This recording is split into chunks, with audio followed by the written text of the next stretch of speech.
Guys, naglabas ng article ang Philstar kaninang alas 2 pasado at ito ay tungkol sa paglipat ng It's Showtime sa GMA7.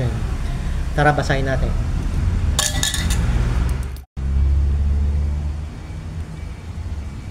Ito, It's Showtime to replace tahanang pinakmasaya as GMA noontime show. Pinablish ito noong 2:13 PM ng Philstar. Sabi dito, Manila, Philippines, ABS-CBN noontime show It's Showtime will transfer to the GMA7 main channel according to a report. According to Filipino Star ngayon's El Guerrero, ABS-CBN and GMA are just finalizing details before they announce the big news. It's Showtime moved to GTV last July after it declined TV5's offer to move the show to a delayed telecast at 4:30 PM to give way to the new show to be hosted by former Eat Bulaga mainstays Tito Soto, Vic Soto, and Joey De Leon.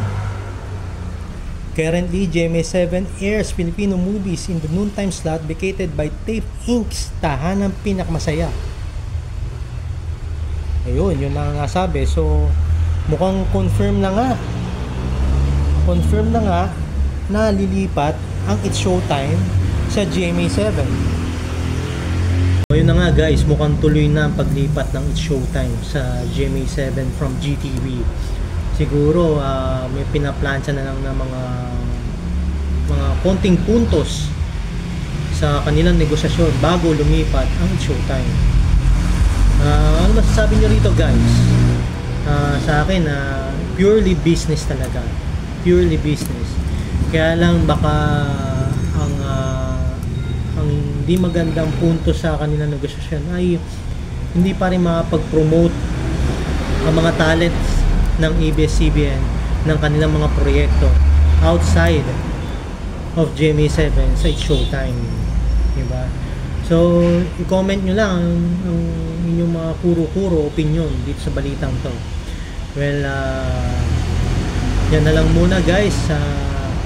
Please like and share this video and subscribe to my channel and hit the notification bell for future uploads. Thank you. God bless.